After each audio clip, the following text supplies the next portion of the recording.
CM Jagan అధ్యక్షతన AP cabinet పలు కీలక నిర్ణయాలు తీసుకుంది. మంత్రివర్గ నిర్ణయాలను మంత్రి చెల్లుబోయిన వేణుగోపాలకృష్ణ మీడియాకు వివరించారు. ఉగాదికి అందించే సంక్షేమ పథకాలకు కేబినెట్ గ్రీన్ సిగ్నల్ ఇచ్చింది. వైఎస్ఆర్ ఆసరా, ఈబీసీ నేస్తం, వైఎస్ఆర్ కళ్యాణ వస్తువులను కేబినెట్ ఆమోదించింది. అలాగే స్టేట్ ఇన్వెస్ట్మెంట్ ప్రమోషన్ బోర్డు ప్రతిపాదనలకు ఆమోద ముద్ర వేసింది. ప్రధానంగా 70 అజెండా అంశాలపై కేబినెట్ చర్చించిందని మంత్రి తెలిపారు.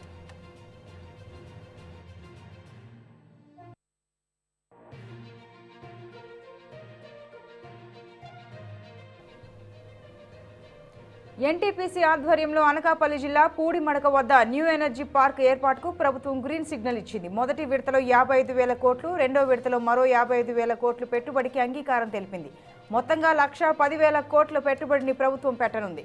ఫేజ్ 1లో 30,000 మందికి, ఫేజ్ 2లో 31,000 మందికి ఉద్యోగాలు కల్పించనున్నారు. అలాగే కర్నూలు, నంద్యాల, అనంతపురం, సత్యసాయి జిల్లాల్లో విండ్, సోలార్ పవర్ ప్రాజెక్టులకు కేబినెట్ ఆమోద ముద్ర వేసింది.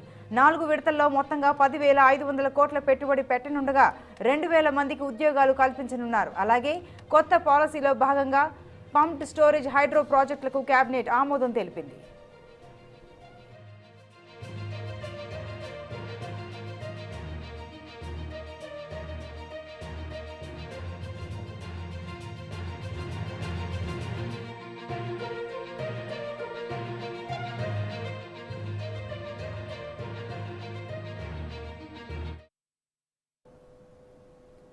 ఇటీవల మరణించిన తెలుగు సినీ ప్రముఖులకు ఏపీ కేబినెట్ నివాళులర్పించింది. సీఎం జగన్మోహన్ రెడ్డి అధ్యక్షతన జరిగిన భేటీలో Krishnam Raju, Kaikala Satyanarayana, Chalapathi Rao, M Balayya, K Viswanath, Vani Jayaram, Jamuna, director సాగర్లకు నివాళులర్పించారు. వారి ఆత్మకు శాంతి చేకూరాలని మంత్రివర్గం మౌనం పాటించింది.